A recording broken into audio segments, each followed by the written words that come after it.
تو سر یہ کام آپ کریں. یہ تو اس کا اصل جواب ہو گیا کہ جمعے میں نا جب بھی آئندہ دوبارہ وہ بولے نا گستاخ واجب القتل ہے تو آپ کھڑے ہو جائیں, آپ بولے سر یہ کام آپ کریں, یہ پسٹل ہم آپ کو دیتے ہیں. یہ جو صحرا ہے نا یہ آپ اپنے یہ کریں, اپنے مریدوں کو بیوقوف بنانے کی, یہ اپنے مریدوں سے یہ کام کرواتے ہیں, ان کو جیلیں ہوتی ہیں, گارڈ بعض دفعہ ان کو الٹا جواب میں مار دیتے ہیں اور یہ ہیرو بن جاتے ہیں. تو پہلی بات یہ. دوسری بات یہ کہ جب اس نے میرے خلاف بولنا شروع کیا تو پھر میں نے اس کو ایکسپوز کیا کہ اس کو تکلیف اس بات کی ہے کہ میں عاملوں کے خلاف بولتا ہوں اور مجھے اس کے بارے میں مستند جگہوں سے پتا چلا ہے کہ یہ خواتین کے بنیان سونگتا ہے. تو اب اس کو جڑوری ہے اسی جملے سے بنیان بنیان بنیان. تو اس کا حل یہ کہ آپ بنیان سونگنا چھوڑ دیں.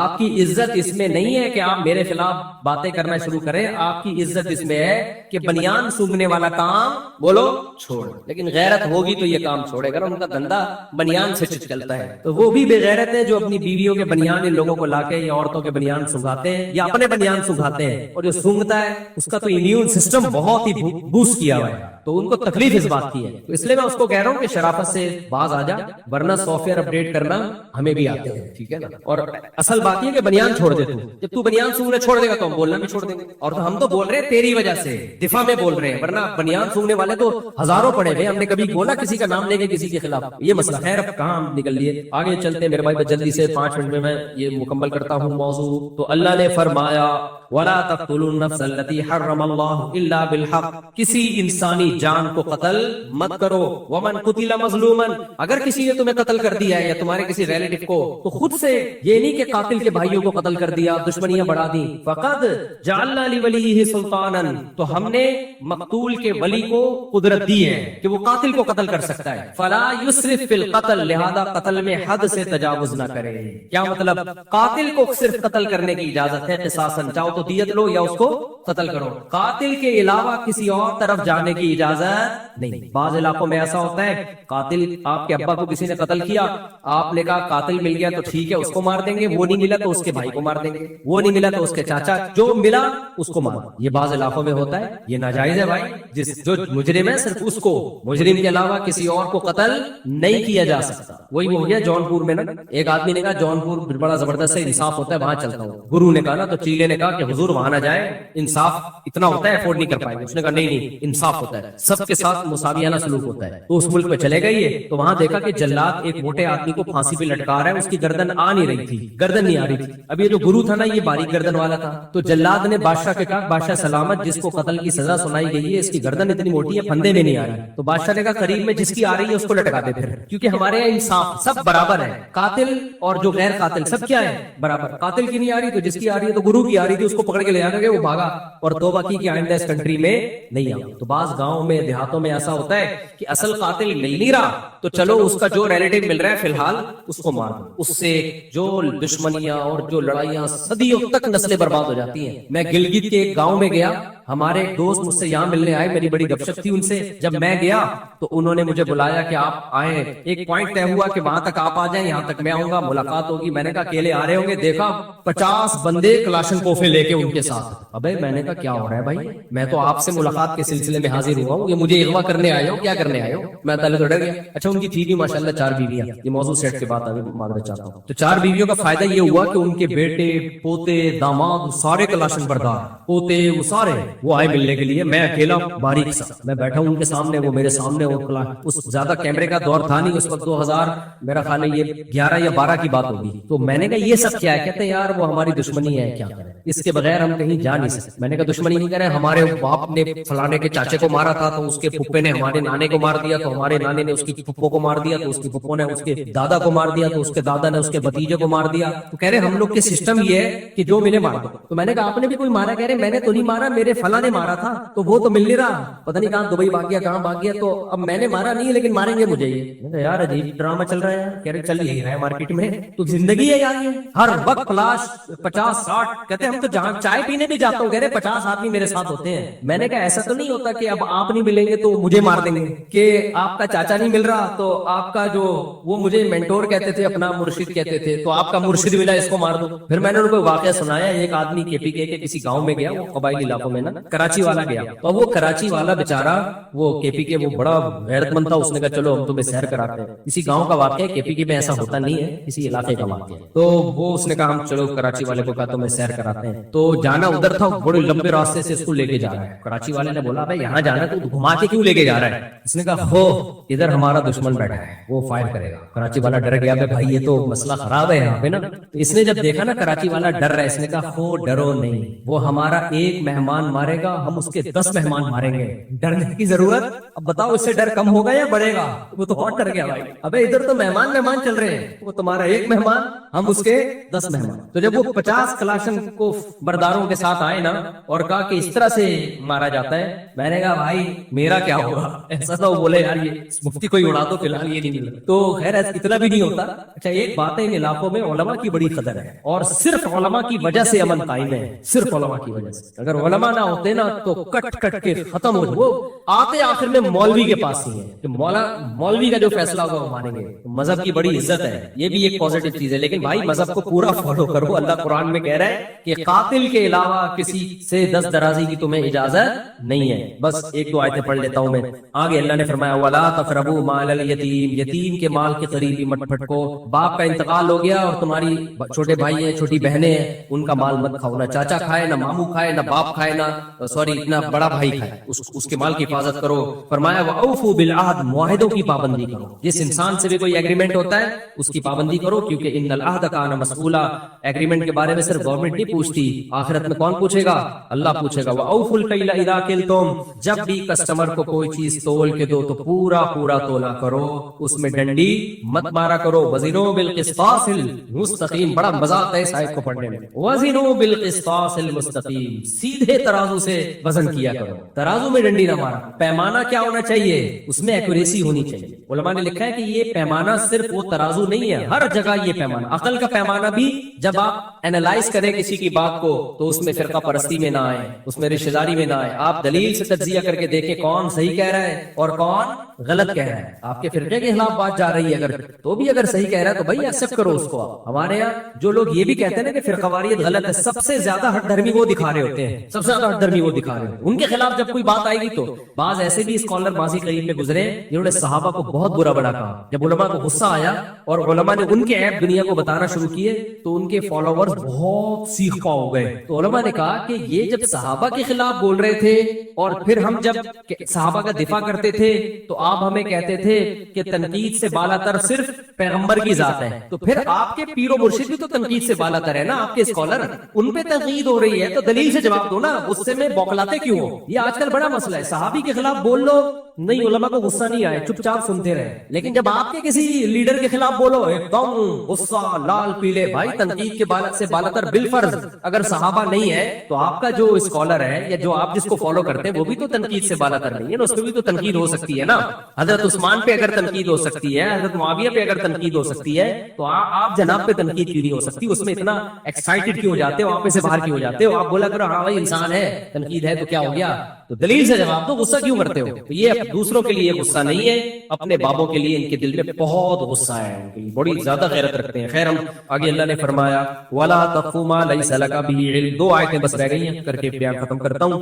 اللہ کہتے ہیں جس چیز کی نالج نہ ہو نا اس کے پیچھے مت چلا کرو, پھینکا مت کرو, پتا وتا کچھ ہے نہیں پھینکے جا رہا ہے. ہر کہیں سے کوئی خبر آ گئی, آپ کو اس کی حقیقت معلوم نہیں ہے, چلا دی مارکیٹ میں. آج سسٹم یہی چل رہا ہے ہمارے ملک. بعض دفعہ ایک آدمی مظلوم ہوتا ہے, اسی مظلوم کو ظالم قرار دیا جا رہا ہوتا ہے, کہتے ہیں اس نے خود کروایا ہے. بھائی آپ کے پاس کیا دلیل ہے اس نے خود کروایا ہے؟ تو ایسے ہی پھینکے جا رہے ہو, خاموشی اختیار کر لو, بھائی ہمیں معلوم نہیں, لیکن چپ رہنا ہمیں آتا نہیں ہے. اللہ نے کہا جس چیز کی یقینی علم نہ ہوا کرے, علم یقینی چیز کو کہتے ہیں, اس کے در پہ مت ہوا, مت پیچھے چلو اس کے جب تک تحقیق نہ ہو جائے.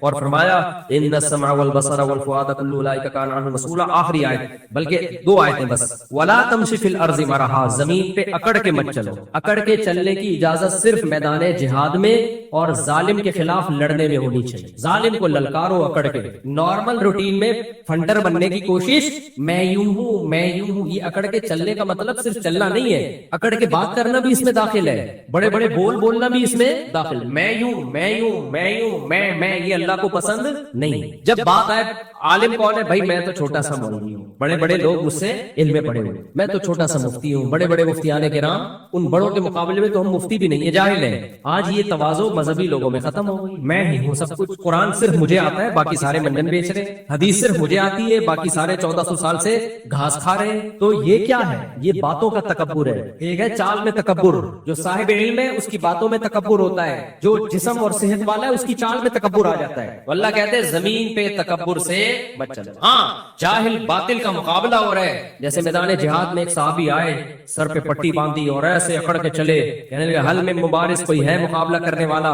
تو نبی نے کیا فرمایا, اللہ کو یہ چال بالکل پسند نہیں ہے سوائے اس موقع پہ. اس موقع پہ اللہ کو یہی چال پسند ہے. اللہ کے دشمنوں کو للکار رہے ہو, اس میں یہ نہیں کہ فقیر آپ کی خدمت میں حاضر ہوا ہے مارکوٹائی کے سلسلے میں, وہاں یہ اسٹائل ہی ہونا چاہیے. آگے اللہ تعالیٰ فرماتے ہیں اسی لیے جو اپنے ملی نغمے ہوتے ہیں نا, جس میں اپنا امیج باطل کے سامنے دکھایا جا رہا ہوتا ہے, ہمارے پاس یہ میزائل ہے, ہمارے پاس وہ اسلام دشمنوں کو, یہ دشمن ممالک کو دکھایا جا رہا ہوتا ہے, اس پہ بھی لوگوں نے نیچے نیگیٹو کمنٹس لکھے ہوتے ہیں, ابے تمہارے پاس صرف باتیں ہی ہیں, کر کچھ نہیں سکتے. یہ موقع تانے دینے کا نہیں. دشمن کے مقابلے میں آپ بتاؤ ہم بہت طاقتور ہیں, سمجھ رہے ہو, ہم بہت پاورفل ہیں. دشمن کو خوش ہونے کا موقع مت دو. حدیث میں دعا ہے لا تشمت بی الاعداء, اے اللہ میرے مقابلے میں میرے دشمنوں کو خوش نہیں کرنا. تو ہم اپنے ملک کے دشمنوں کو اپنی کمزوریاں بیان کر کے کیوں خوش کرے بھائی؟ آپس کے پھڈے آپس میں حل کرو.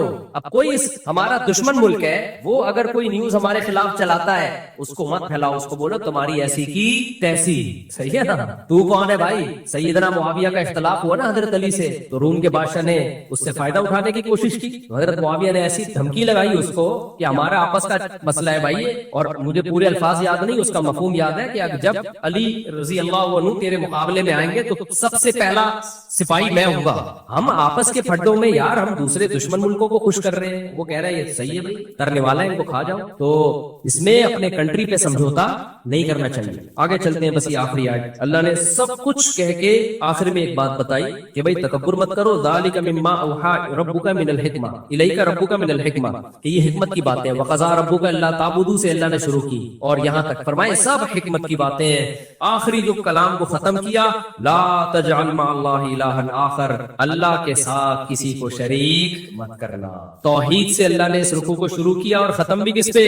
توحید پہ. اس کا 2 دفعہ حکم دیا کیونکہ ساری نیکیوں پہ پانی پھر جائے گا اگر شرک کر کے آئے. بعض لوگ ماں باپ کے ساتھ بڑے اچھے, سخاوت بہت زیادہ, بہت اللہ اللہ, کبھی یتیم کا مال نہیں کھایا انہوں نے, وہ بہت پیارے, پولائٹ, میٹھے, نبی کی محبت بھی بہت, لیکن یا اللہ کے ساتھ یا رسول اللہ مدد کے نعرے بھی لگاتے ہیں. اس لیے اللہ نے کہہ دیا اگر شرک کر لیا فتلقى فی جہنم ملوما مدحورا, دھتکار کے ملامت زدہ بنا کے تجھے جہنم میں پھینکوں گا, میں ساری تیری نیکیوں کو برباد کروں گا. میرے ساتھ کسی کو شریک کیا, اللہ غیرت والا ہے, وہ شرکت برداشت نہیں کرتا. چاہے ماتھے پہ اتنے موٹے موٹے سجدوں کے محراب ہو, ساری زندگی عبادت میں گزری ہو, ماں باپ کی خدمت میں گزری ہو, سخاوت کے دریا ہو, اللہ کی یاد میں روتے رہتے ہو, اللہ کہتے ہیں میرے ساتھ کسی اور کو یا مدد کہہ دیا نا, مدد کے نعرہ لگا دیا, عبادت کر لی, معبود بنا دیا, زبان سے نہیں عمل سے بتا دیا کہ میں اس کو بھی معبود سمجھتا ہوں, شرک کیا, اللہ کہتے ہیں اٹھا کے سب نیکیاں برباد کر کے جہنم کا ایندھن بنا دوں گا, میں نہیں چھوڑوں گا. اس لیے شرک بہت ہی